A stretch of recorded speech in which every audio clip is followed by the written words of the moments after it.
और जो coaching mafia कान में छात्रों के आंदोलन को बरगलाने का प्रयास कर रहे हैं, उनको भी अगर नैतिक साहस है और छात्रों से बात करने के लिए सरकार अभी भी तत्पर है कि कल तक जंतर मंतर के जो छात्र थे उनको देशद्रोही कहा गया।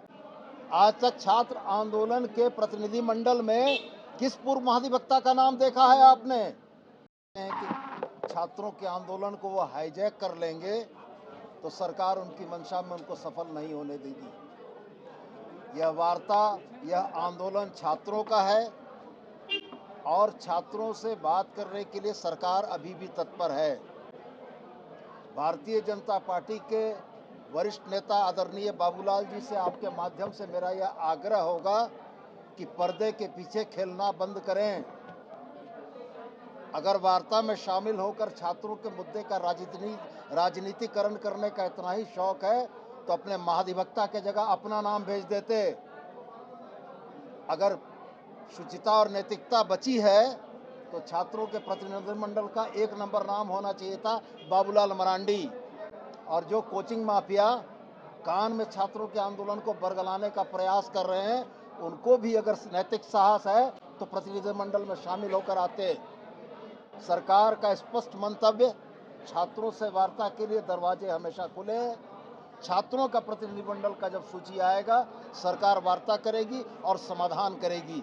और आपके माध्यम से छात्रों से भी एक अपील, आप अपने इस स्वच्छ भविष्य के आंदोलन को राजनीति करने वाले लोगों के हाथ में गिरवी न रखें। ये राजनीति करने वाले लोग जिनके पास इतना नैतिक साहस नहीं है कि पहली दूसरी जेपीएससी में अपने परिवार के, अपने रिश्तेदारों के सीबीआई जांच के बाद भी इस्तीफे के बगैर नौकरी करा रहे हैं, किसी मेरिटधारी, किसी योग्य छात्र के अधिकारों का हनन करके वो आज आपकी बातों को करने का दावा कर रहे हैं। तो मैं आपके माध्यम से छात्रों से अपील करता हूं कि छात्रों के मुद्दों को सरकार बड़ी गंभीरता और संवेदनशीलता के साथ समाप्त करना चाहती है, लेकिन छात्र भी इस मामले में सजग हो जाएं कि कल तक जंतर मंतर के जो छात्र थे उनको देशद्रोही कहा गया इसी भारतीय जनता पार्टी के द्वारा, और आज छात्रों के हितों को पर कुठाराघात करने के लिए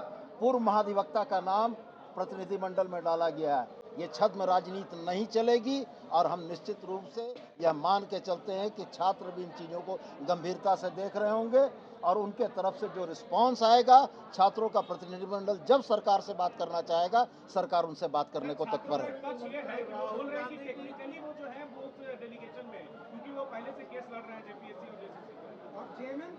जंतर मंतर के प्रोटेस्ट में सौरभ दास और रंका गए थे, कपिल सिब्बल और प्रशांत भूषण नहीं गए थे। क्या नजीर प्रस्तुत कर रहे हैं ये?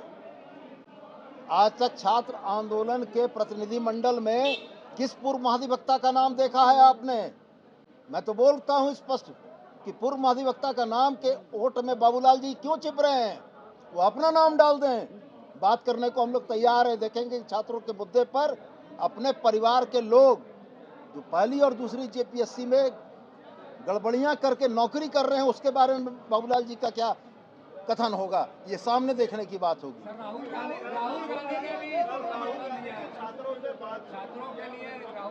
दरवाजे सबके लिए खुले हैं। राहुल गांधी जी यूपीए के नेता हैं। छात्रों की समस्याओं पर उन्होंने बात की, यह स्वागत योग्य है। वह भी चाहते हैं कि संवाद के माध्यम से छात्रों की समस्याओं का समाधान हो। आपके मंत्रिमंडल में भी एक मंत्री हैं जिनके रिश्तेदार जेपीएससी 2 में शामिल, उनसे इस्तीफा का मांग करेंगे? मैंने तो सबके लिए कहा कि अगर शुचिता और नैतिकता की बात आप करते हैं तो सबसे पहले अपने रिश्तेदारों का इस्तीफा दिलवाइए।